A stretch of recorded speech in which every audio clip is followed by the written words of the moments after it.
Hey guys, so I know in the last lesson we did graphing, and I showed you how to do bar graphs, line graphs, and pie charts.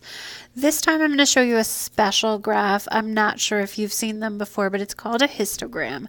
And basically, a histogram is used to show data that spans much of a larger range and has many unique values.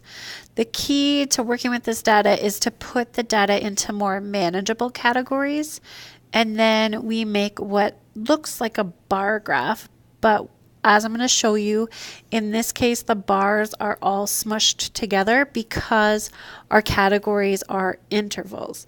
The best way to know how to create it is to see how it's done and try it for yourself. So let's try this one. We're going to create a histogram with the following data. William measured the heights of students in his mathematics class. Now, the reason a histogram works really well for this is because if you were to measure all the people in your class, they probably might all have different values. And so putting them into intervals makes the data a lot more manageable. So what we're going to do, there's the data, and I'm going to show you what we're going to do with it. So let's, I'm going to move the thing up. All right, so I've already created the chart for us, but you're going to first create a frequency table, or it's called a frequency table. So the chart's already there for you, but basically notice you're going to make things into intervals.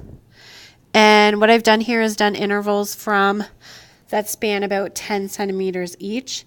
The square bracket means it includes that. So this interval goes from 130 up to 149, but it doesn't include 149. That's what the rounded bracket is for. So if you have a 140, it's actually going to go in the next interval down right here. Okay, so what we're going to do, we're going to go through them. So 154, and you'll just do a quick tally. 175, and I sometimes like to cross them off as I go so that I know I've added it.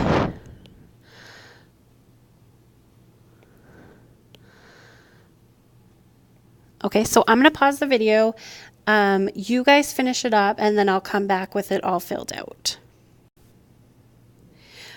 All right, so if you've done them all, you'll get a tally that looks kind of like mine. And then what you're going to do is just count them in each category and put them for the frequency. So this one has 1, 2, 3, 4. So I'm going to put 4. 2. This is 5, 6, 7. This one has 5. Again, this one's 7. We have 3 in this one and 2 in this one. So these are what's basically going to make up our bar graph. These are our categories. And these are the frequency, or the number of people. Okay, so this is going to go along our horizontal. And this one will be on our vertical. Okay, so we're going to create the graph just like we would do a bar graph, but this time our bars are going to be like smushed together. So here we go. I'm going to start it at 130 to 140. And then the next one will be 140 to 150. And try to make them as even as possible.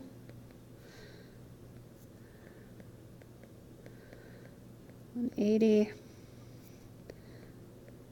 $80 to $190, and the last one $190 to $200.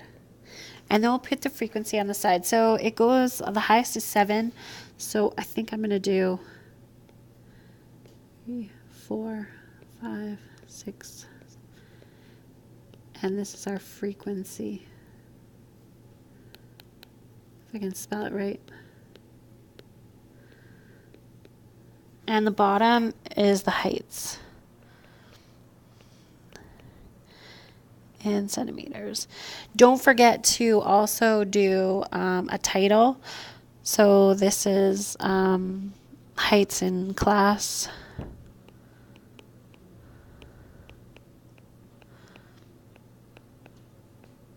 So we don't want to forget that as well. And then we'll just do it like you normally would do a bar graph. So the 130 to 140 goes up to 4.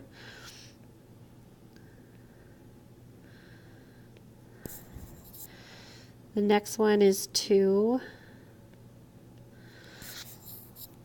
Then 7. So just try your best. Again, graph paper is usually our friend in this case. 5 for the next one. Again, the next one's 7. 3. And 2. So you see we have a nice bar graph here, but in this case they're smushed together because the intervals, there's no break in the intervals. And I'm just going to make it all nice and pretty. You can color it in if you want, although it's not necessary. And that is how you do a histogram using a bunch of data. You have to make the frequency table and then use the frequency table to make the histogram so you can see how the data is arranged and spread out into the individual categories. Okay, there is a video there that shows you how to do it in Google Sheets as well. So watch that one. And then I'm going to have another lesson that talks about the shape of our histograms and what that means for us. All right, bye guys.